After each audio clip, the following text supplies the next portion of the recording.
I'm a 31-year-old guy, and I never thought I'd be the one telling this kind of story. I always imagined my wedding day would be the moment my life finally clicked into place. Instead, it became the day everything shattered. The day I realized the woman I loved cared more about strangers on the internet than the future we were supposed to build. If you're watching this, remember, sometimes the biggest red flags are hiding in plain sight, and sometimes you don't see them until the whole world is already watching. My relationship with my fiancée lasted 4 years.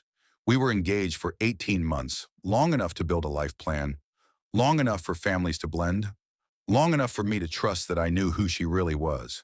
She loved content creation, Instagram, TikTok.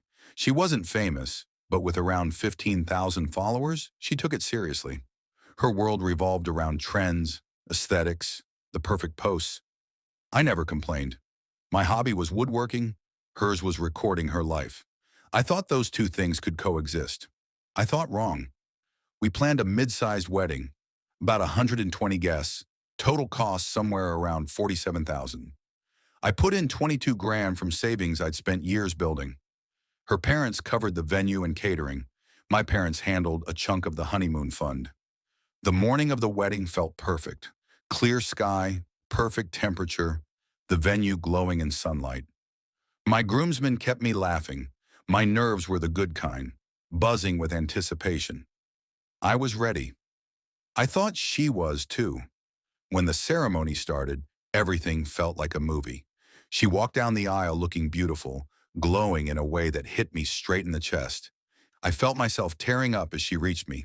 The officiant began the ceremony, going through the readings, our vows. I cried during hers. I thought that moment would live in my memory forever. And it will, but not for the reasons I expected. Then came the question, do you take this man to be your lawfully wedded husband? She paused, looked at me, then at someone in the crowd, and with this strange, almost mischievous smile, she said, no. The silence hit like a brick wall. My brain froze. I thought I misheard. The officiant asked her to repeat herself. She giggled. I said no. I followed her gaze. Her maid of honor was holding her phone up, recording. Her bridesmaid next to her was recording too. And in that instant, I understood. This wasn't nerves.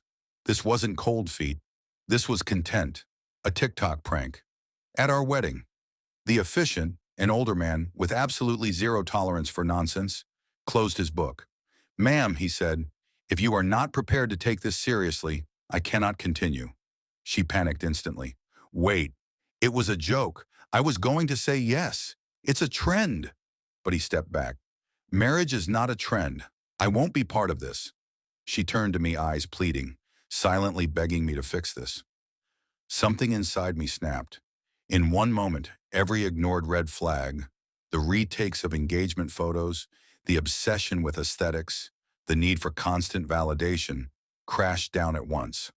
I looked around, my parents confused, her parents horrified, my friends stunned, and I walked to the DJ, grabbed the microphone and said, hey everyone. Apparently that was a TikTok prank. Since the ceremony's been called off, feel free to enjoy the open bar and treat this as a singles mixer. The food's paid for. The venue's booked. Might as well enjoy the night. I looked at her. You wanted viral content? There you go. Her face went white. She lunged for the mic. I stepped back. Enjoy the party, everyone. DJ, hit something fun. And the room shifted. She screamed at me, calling me dramatic, accusing me of ruining the moment. Her maid of honor hovered awkwardly, still holding her phone. My best man and groomsmen surrounded me. My mom took 3 whiskey shots like a champion. Her parents apologized, stunned and humiliated. Security eventually escorted her outside after she tried to unplug the DJ equipment. She cried on the steps while 120 guests danced and cut into the 3-tier cake she designed. And honestly, it was delicious. A week later, her maid of honor posted the prank video, cut before my announcement. It got 50,000 views. People called her a queen, until wedding guests commented the truth. The internet turned on her fast. The video disappeared in 48 hours, but screenshots didn't. Then came the phone call from her mother. You owe my daughter an apology, she said, and you owe us money. Apparently, I humiliated her by reacting to being humiliated. When I told her their daughter said no at the altar for a social media stunt, she said, everyone does it. When I pointed out the officiant refused to continue, she said, you should have found another officiant. When she said they'd be consulting a lawyer, I said, good luck. I'd love to see that court filing. She hung up. My ex came next. She showed up looking exhausted. Can we talk? She asked. There's nothing to talk about, I said. You made a choice. She insisted it was anxiety, commitment issues, her therapist, anything to avoid accountability. Everyone makes mistakes, she said. This wasn't a mistake, I replied. It was deliberate. She cried, accused me of abandoning her in her lowest moment, then posted a story online about emotional betrayal. I blocked her.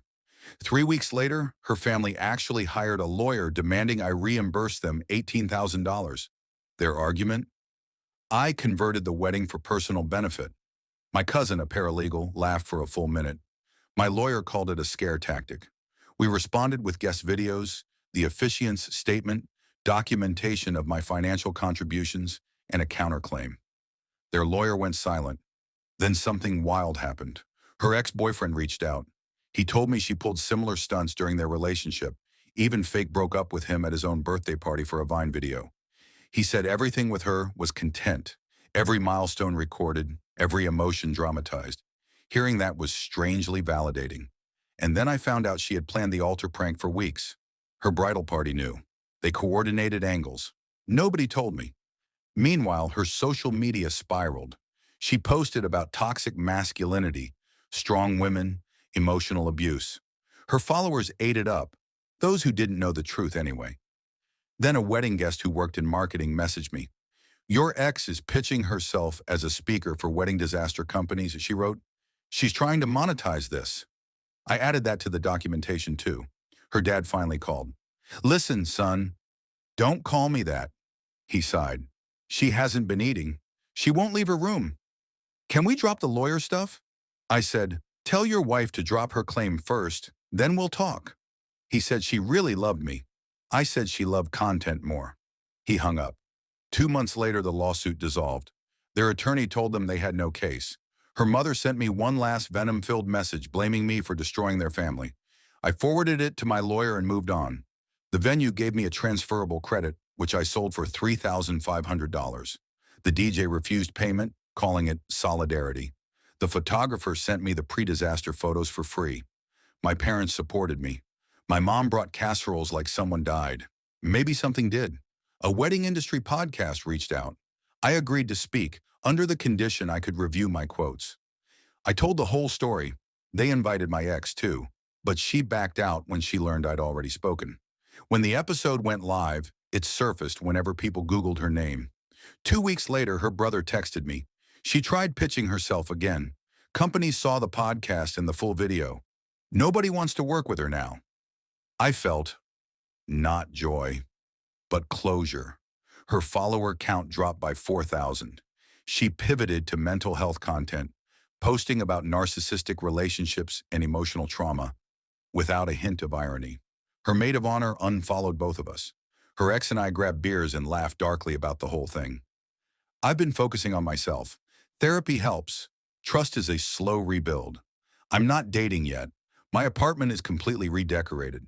My best man and I built a new coffee table. The ring sits in a drawer. Maybe one day I'll melt it down and start fresh.